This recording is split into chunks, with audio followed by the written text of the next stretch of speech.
चलिएगा, शिवानंद जी के पास जा रहे, काफी देर से इंतजार कर रहे थे। शिवानंद जी, जी शिवानंद जी, हाँ बोलिए बोलिए सर, बोलिए। सेक्युलर पार्टी है, गरीब दलित पिछड़ों को लेके हम चलते हैं। शिवानंद जी बोलिए, शिवानंद जी एक सेकंड, शिवानंद जी एक सेकंड वेट कीजिएगा। संजय द्विवेदी जी बोल रहे हैं, संजय द्विवेदी जी बोलिए। शिवानंद जी आ रहा हूँ, संजय जी। विवेक जी, मैं एक बात कह रहा हूँ, जो भी आप बात कर रहे थे, देखिए वोट बैंक जैसे मायावती थी, मायावती को शेड्यूल कास्ट वोट देता था प्लस, और हिंदू भी देते थे, मुसलमान देते थे।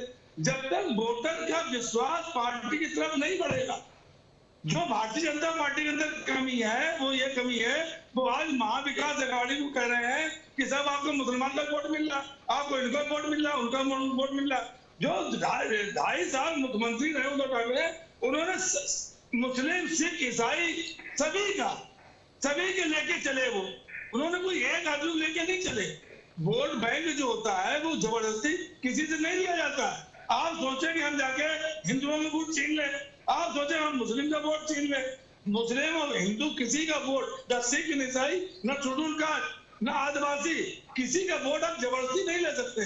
तो भारतीय जनता पार्टी को कटने बटने के स्थान पे अगर उनके लिए अच्छे कार्य किए हो, अच्छे 10 साल इनकी सरकार चल रही थी, अभी 2.5 सरकार महाराष्ट्र में भी रही इनकी, अगर जनता के लिए जो कार्य किया होता, आज जनता की बात देखिए। मैं तो देख रहा हूँ महंगाई महंगाई से इतनी जनता परेशान है महाराष्ट्र की, जिसकी हद नहीं। और आप देखिएगा चुनाव का माहौल निकल के आएगा, चुनाव की जो बातचीत निकल के आएगी, जो जीत हार होगी वो इन्हीं विषयों में होगी। ये कटे मटे एक हो तो सेव हो चुके, जितना होना था होके उन्होंने देश आजाद करा लिया। उसमें कटे भी थे, मरे भी थे, और उसके बाद हमने एक होके देश आजाद भी करा लिया। लेकिन अब जो भी राजनीतिक पार्टी, मैं सिद्धरामैया की बात नहीं कर रहा हूँ, मैं कांग्रेस की बात नहीं कर रहा हूँ, जो राजनीतिक पार्टी उस प्रदेश की जनता की विश्वास जीतेगी। अब हरियाणा की बात कर रहे थे, अभी हरियाणा में 11% वोट कांग्रेस को बढ़ा है। अगर देखिए जीत हार तो अपनी जगह होती है, आप लोग जो बार बार हरियाणा में लेके आ जाते हैं, मीडिया के विषय से कटेंगे बटेंगे, एक वो तो हम मीडिया के विषय है ये, लेकिन जनता के विषय नहीं है। मैं हरियाणा की बात कर रहा था, हरियाणा में 11% वोट। अच्छा, मुझे एक बात बताइएगा। नहीं, मैं इनका बार बार राहुल जी आपसे कुछ कहना चाह रहे हैं। संजय जी बार बार सवाल पूछूंगा आपसे। संजय जी बार बार महंगाई की बात करते हैं, तो संजय जी को ये याद होना चाहिए कि 2013 में जो सरकार थी कांग्रेस के नेतृत्व में, उसमें जो इन्फ्लेशन रेट था वो 9% से ऊपर था, और आज इन्फ्लेशन जो है वो 6 पॉइंट समथिंग है, अगर एवरेज भी निकाल लूँ तो फिर अगर महंगाई की बातें हम ऐसे नहीं करें, फिर डेटा पे बात कर लेते हैं, कौन किसके समय में क्या महंगाई थी। देखिए एनडीए का नाम जानते हो क्या है? No data account. फिर तो कोई बात हो नहीं पाएगी। इलेक्शन कमीशन पे विश्वास नहीं है, वो इंस्टीट्यूशंस पे विश्वास नहीं है कि जो डेटा जारी करती है, तो फिर तो क्या बात हो पाएगी, फिर तो सभी खराब हैं। अरे सुन तो लीजिए पहले, 1100 का सिलेंडर सही है क्या? 100 रुपए पेट्रोल डीजल सही है? 80-90 रुपए किलो आलू है, सही है? मुझे बता दीजिए, टमाटर से 80 रुपए किलो सही है? दाल 250 रुपए है, सही है? आप मुझे बता दीजिए। ये इनकम कितनी इनकम है यहाँ पे आदमी की? आज मध्यम वर्ग की जीएसटी यहाँ पे दही से लेके स्वास्थ्य सेवाओं तक लगी हुई है। स्वास्थ्य सेवाओं में दवा लेने आदमी जाता था, और किसान तरफ आ जाइए, किसान का ट्रैक्टर खरीदने जाता है तो आज आप संजय जी, मैं आपको एक, संजय जी 2006 की, मैं आपको, आप बहुत वरिष्ठ नेता हैं शिवसेना की, आपको मैं बाला साहब ठाकरे की एक कहानी सुनाता हूं। Diwali is a festival lit with sharing, and some gifts aren't given, they are expressed. No way! I love it. Because you deserve the best seat in the house. Where did it go? Mom, have you seen my straightener? No. Go check the living room.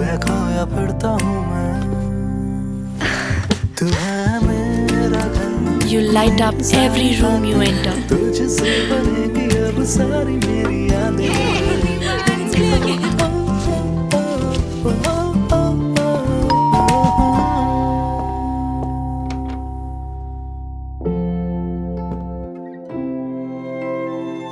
So your friends can taste the love in your food.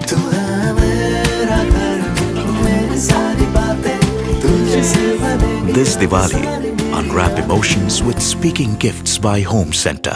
विवेक जी, आदरणीय बाला साहब ठाकरे की एक कहानी आप सुन लीजिए। आज आप बटेंगे तो कटेंगे का विरोध कर रहे हैं।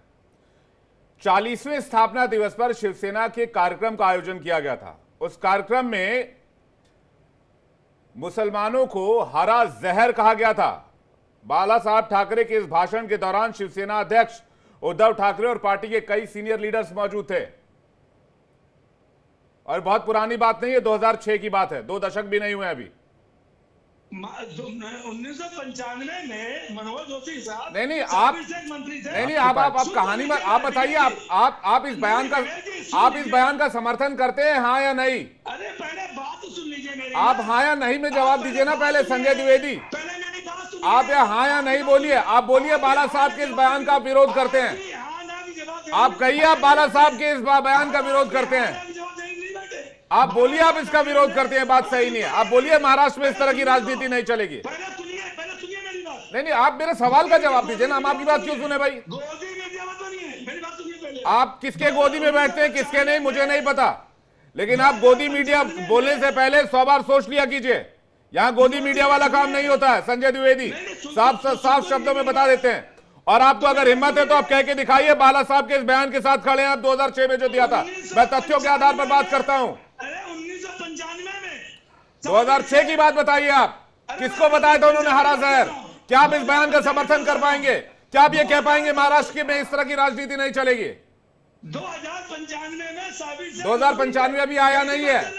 2095 बहुत दूर है। 2095 भी बहुत दूर है। संजय द्विवेदी जी क्या कर रहे हैं आप? समीर चौगावकर जी के पास जा रहा हूं। 1995 में देखिए उद्धव ठाकरे की दुविधा क्या है। उद्धव ठाकरे की दुविधा यही है, उद्धव ठाकरे का जो मराठी और हिंदुत्व का वोटर है वो डर है उद्धव ठाकरे पे कि वो कहीं वापस एकनाथ शिंदे के पास और भारतीय जनता पार्टी के पास न चला जाए। उद्धव ठाकरे मुसलमानों की राजनीति कर रहे हैं जो कांग्रेस का और शरद पवार का वोट बैंक रहा है। उद्धव ठाकरे का जो मूल आधार था, जो बाला साहेब ठाकरे ने जो कट्टर हिंदुत्व का जो मराठी वोट बैंक तैयार किया था, मराठी मानुस का वोट बैंक तैयार किया था, उद्धव ठाकरे आज उसे गंवाने के मुहाने पे खड़े हुए।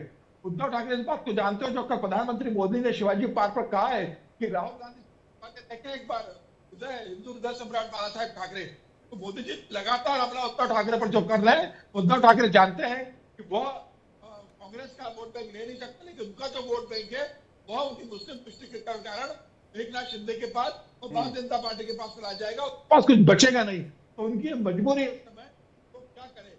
मुझे लग रहा है कि सबसे बड़ा चुनाव जो है, सबसे बड़ी परीक्षा उद्धव ठाकरे की होने जाने वाली है कि क्या के बाद बिल्कुल शिवसेना के लिए कड़ी परीक्षा है। ये बात तो सही है समीर जी। और 1987 में जो बाई इलेक्शंस हुए थे उसमें शिवसेना की तरफ से नारा दिया गया था, गर्व से कहो हम हिंदू हैं। तो ये हिंदुत्व की राजनीति महाराष्ट्र में बहुत जोर शोर से चलती रही है। उदय जी कुछ कहना चाह रहे हैं, उसका शिवानंद जी आपके पास आ रहा हूं। संजय जी थोड़ा सा वेट कीजिएगा। उदय जी देखिए, मैं इस बात को क्लेरिफाई करना चाहूंगा। यहाँ पे बहुत सारी बातें वोट बैंक को लेकर हुई है। हम जो महायुति में राजनीति कर रहे हैं इस समय, जो हमारी विचारधारा है वो मूल रूप से महाराष्ट्र के विकास के लिए है, महाराष्ट्र की जनता के विकास के लिए है। जहां तक बात मैं पहले भी क्लेरिफाई कर चुका हूं, since 10th of June 1999 nationalist Congress party एक धर्मनिरपेक्ष एक सेक्युलर दल रहा है। वो आज भी है और कल भी रहेगा। हमने 10% सीटें मुस्लिम उम्मीदवारों को दी है और हम इस राज्य के विकास के लिए, इस राज्य के भले के लिए। शिवानंद जी आपको जवाब देना चाह रहे हैं। शिवानंद जी देखिए, मेरे मित्र जो अजित पवार गुट की जो है, आज भी घड़ी जो है नीचे लिखना पड़ता है। ये घड़ी चोरी की है, ये कोर्ट का आदेश से यूज कर रहे हैं। ज्यादा ये मत कीजिए, नहीं तो हम निकाल के लेंगे। कोर्ट बोल रहे हैं, मैं नहीं बोल रहा हूँ सर, ये कोर्ट बोल रहे हैं। और हमारे मित्र सोनोनी जी बात कर रहे हैं कि हम सेक्युलर है, ये है। अरे भाई, देवेंद्र फडणवीस के साथ बैठते तुम्हारा नेता अजित पवार जी। अजित पवार बोल रहे कि नवाब मलिक हमारा है, हम टिकट देंगे जिसको जो करना है। सब डरे हुए हैं, आप लोग हारने जा रहे हैं। अजित पवार का लोकसभा में एक ही वो भी गलती से आया है, तक्करे साहब, वो भी गलती से चूक के आया है। अजित पवार, एकनाथ शिंदे सुपड़ा साफ हो रहे, बीजेपी सुपड़ा साफ हो रहे। बीजेपी 50 के अंदर ही सिमट जाएगा। ये ऐसे जो भारत सरकार देवेंद्र फडणवीस का काम करने के लिए बहुत अच्छा काम था इधर। देवेंद्र फडणवीस ने उद्धव गुट, शरद पवार गुट तोड़ के खुद के पैर पे ऊपर कुल्हाड़ी मार के लिया देवेंद्र फडणवीस ने। देवेंद्र फडणवीस मेरे मित्र है, मैं महाराष्ट्र प्लानिंग कमीशन उपाध्यक्ष था, वो भी मेरे कमेटी में थे। मैं अच्छे तरह से देवेंद्र फडणवीस की समीर जी एक सेकंड वेट कीजिएगा, आ रहा हूँ। एक्चुअली देवेंद्र फडणवीस जी बहुत अच्छा काम करने वाला आदमी है, बहुत होशियार आदमी है, मेरे मित्र है, लेकिन उन्होंने क्या किया, उद्धव गुट तोड़ा, शरद पवार गुट तोड़ा, खुद पैर के ऊपर उन्होंने ये कर दिया, इंस्पेक्टर का हवालदार बना दिया देवेंद्र फडणवीस को। क्या बात कर रहे हैं आप सोनवणे साहब? दिक्कत तो यही है, वैसे तो आप लोग मित्र होते हैं, लेकिन पब्लिक के सामने ताल ठोकर चुनाव भी लड़ते हैं, ऐसे में जनता कंफ्यूज हो जाती है। शिवानंद जी, पंकज मोदी कुछ कहना चाह रहे हैं, उसके बाद पंकज मोदी कुछ कहना चाह रहे हैं। उदय जी एक सेकंड वेट कीजिएगा, पंकज जी, पंकज मोदी जी। कांग्रेस के प्रवक्ता भी बयान दे रहे थे कि उद्धव ठाकरे की पार्टी तोड़ी या फिर एनसीपी पार्टी तोड़ी, तो उद्धव ठाकरे कुछ भी डेवलप नहीं, गांव में जाइए, रुरल में जाइए, लोग गाली दे रहे हैं, आज भी फार्मर सुधार कर रहे हैं, ना डेवलपमेंट है ना विकास है। पंकज जी बताइए क्या बात कर रहे हैं? पंकज मोदी जी बताइए, आपने एक एक करके शिवानंद जी, एक एक करके उन्होंने मैं आपसे पूछ रहा हूं, उन्होंने शिवानंद जी एक एक करके पुत्री की मोह में इतने आगे बढ़ चुके थे कि अजीत पवार जो 30 साल से एनसीपी के लिए काम कर रहे थे, उनको किसी तरह काटने की कोशिश कर रहे थे और अपनी पुत्री मोह में जी को आगे बढ़ाने की कोशिश कर रहे थे। तो उनकी पार्टियां टूटी हैं, उनके अपने कर्मों से। अजित पवार के बारे में क्या बोला था? आप दूसरा दिन डीसीएम बना दिया, क्या बात कर रहे हैं आप? लोगों का प्लानिंग हमको सब पता है। इसके पहले गवर्नर को एक एक करके शिवानंद जी, एक एक करके ठीक है, थोड़ा वेट कीजिएगा शिवानंद जी। पंकज मोदी जी को लिखा कर रहे हैं आप लोग, मोड़ तोड़ के अदानी के साथ बैठ के कांग्रेस पार्टी के लिए, कांग्रेस पार्टी एक एक करके पंकज मोदी जी, ब्लैकमेलिंग किया, सीबीआई ईडी मिसयूज किया अदानी को। यही कांग्रेस पार्टी के लिए बाला साहब ने क्या बात कर रखी है, यही कांग्रेस पार्टी के लिए बाला साहब ने क्या बात कर रखी है कि कौन जाते हैं जो सोशल मीडिया पर और मेन स्ट्रीम मीडिया पे हमेशा चलते हैं, तो इस तरह का ज्ञान कांग्रेस ना दे। कांग्रेस अपने गिरेबान में जाके, तो वो सिर्फ सत्ता मोह में आने के लिए उन्होंने अपने संगठन बनाया, साथ में एक महाविकास अघाड़ी बनाई है। पंकज मोदी जी, विपक्ष एक और सवाल पूछ रहा है। पंकज मोदी जी, विपक्ष एक और सवाल पूछ रहा है, जब आपने डेवलपमेंट इतना किया, आपकी सरकार ने इतना काम किया है, तो इस तरह के नारों की आवश्यकता क्यों है? पंकज मोदी जी, इस तरह के नारों की इसलिए आवश्यकता पड़ी कि जिस तरह का हिंदू समाज को बांटने की कोशिश कर रही थी कांग्रेस पार्टी हो चाहे विपक्ष के दौलत, उनको हमें एकजुट करने की हमारी भी जिम्मेवारी बनती है कि हम भी अपने वोट को एकजुट किया जाए। वो चाह रहे थे कि तुष्टीकरण में इतने आगे बढ़ चुके थे कि वो चाहते थे कि उनका मुसलमान का वोट उनको मिल जाए, उसके अलावा हिंदू जातियों में बांटकर उनको वोट लिया जाए। तो उस तरह का काउंटर करने के लिए हमें कुछ एक अच्छा उपाय तो करना पड़े, जो हमारा वोट बैंक है, जो हमारा हिंदुत्व के वोटर है, मतलब राहुल जी चलेंगे जी। कुल मिलाकर बात वही आ गई है, महाराष्ट्र का चुनाव Hindu appeasement versus Muslim appeasement. बिल्कुल, और ऐसे में शिवसेना की जो भूमिका है, देखिए शिवसेना को हमेशा हिंदुओं ने अपना प्रोटेक्टर के तौर पर देखा है। अगर मैं 1984 के दंगों की बात करूं जो कि मुंबई में हुए थे, उस वक्त शिवसेना का क्या रोल था, ये शिवसैनिक अच्छे से जानते हैं।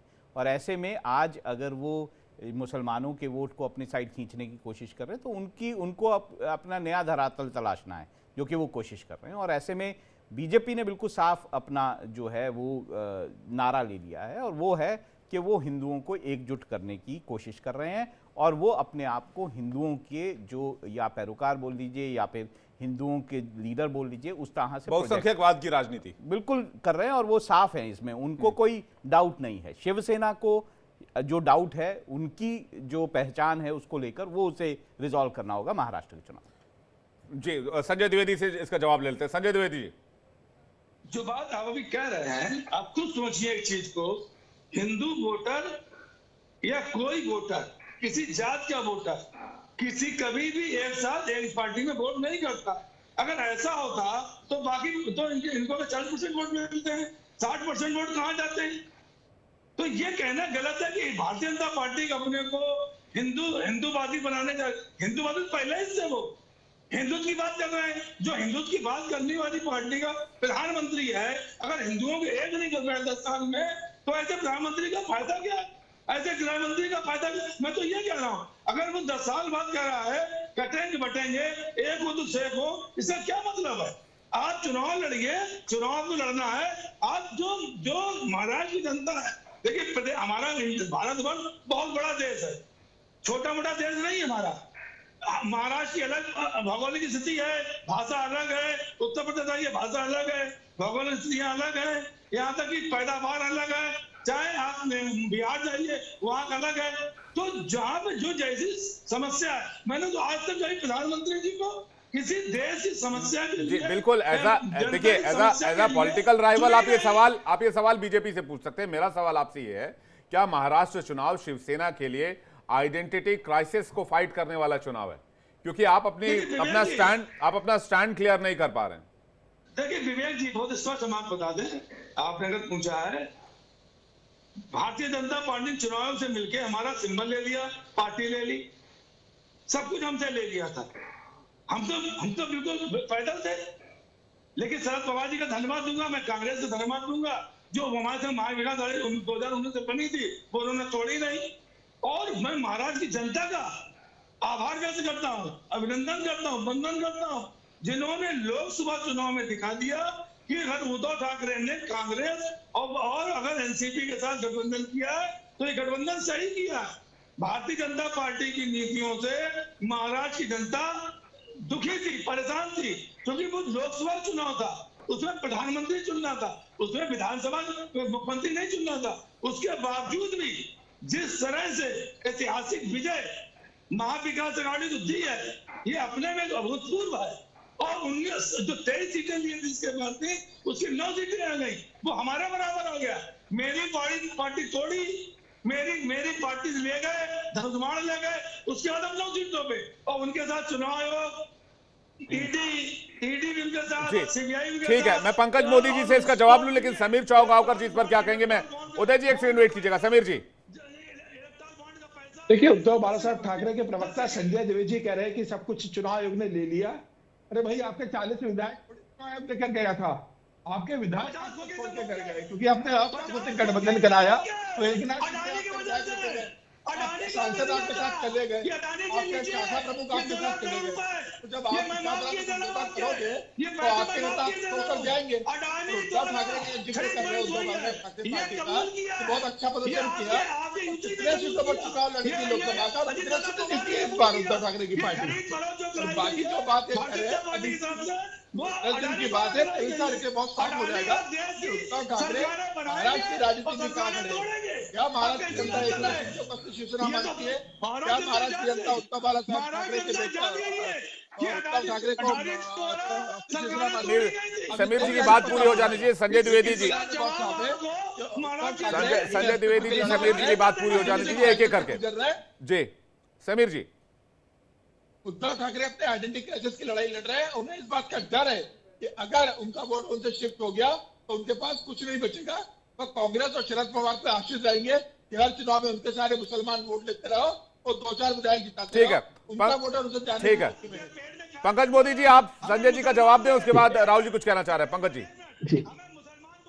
संजय जी अभी कांग्रेस और शरद पवार जी को धन्यवाद कर रहे थे।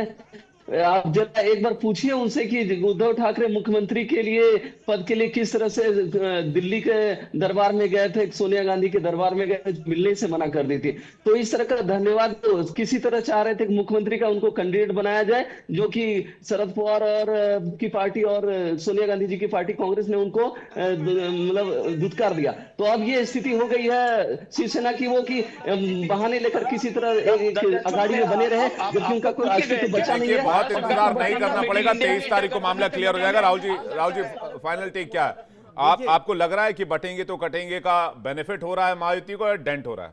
देखिए बहुत कुछ तो इस बात से साफ होगा कि चुनावों में रिजल्ट क्या आते हैं। दूसरे जहां तक हम देख पाते हैं चुनावों को, अगर माफ कीजिएगा टोकरा आपको बीच में, हरियाणा इलेक्शंस के इसमें जोड़ दे तो अगर हम देखें तो बीजेपी को, अगर बीजेपी सारे जो हिंदू समाज है उसको एक साथ लेके आ पाई, चाहे वो महाराष्ट्र हो चाहे कोई भी राज्य हो, बीजेपी उसमें फायदे में हमेशा रहती है। और ऐसा बीजेपी ने अगर एक नारा दिया है कटेंगे तो बटेंगे, तो साफ है कि वो मुस्लिम वर्सेस हिंदू चुनाव जो है करना चाहती है। और इसमें बाकी पार्टियां क्या करना चाहती हैं उनको तलाशना होगा। जहां तक एनसीपी की बात है, एनसीपी जो है उसके लिए तो ये जो है वो जीने मरने का सवाल होगा ये चुनाव। अगर एनसीपी बहुत कुछ नहीं कर पाई अजीत पवार, तो मुश्किल होगा कि वो किस ओर जाएं, क्योंकि बीजेपी भी बहुत ज़्यादा कंफर्टेबल नहीं है एनसीपी के साथ कि अगर वो उनके बयानों को जो है या उनके स्टैंड को जो है वो जो है काटती है या कहती है कि हम उनके स्टैंड के साथ नहीं हैं। और ऐसा भी नहीं है कि लोकसभा चुनावों में एनसीपी ने बहुत कुछ करके दिखाया। तो ये सारी बातें जो है इन चुनावों में। तो महाविकास अघाड़ी के लिए कैसे देख रहे हैं? मैं महाविकास अघाड़ी जो है उसके लिए एक अपॉर्चुनिटी है। लोकसभा चुनावों ने जो दिखाया है कि अगर वो मुसलमान वोटों को अपने साथ लेके आ पाई और उसने जो हिंदू वोट बैंक है या मैं उसको बोलूं कंसोलिडेटेड वोट बैंक है उसमें जातियों को अपनी ओर खींच पाई, तो ये एक बड़ा अपॉर्चुनिटी है महाराष्ट्र में। तो मुझे लगता है बहुत ज्यादा इंतजार नहीं करना पड़ेगा। आप लोग भी ज्यादा इंतजार मत कीजिए, 8 दिन का इंतजार कीजिए।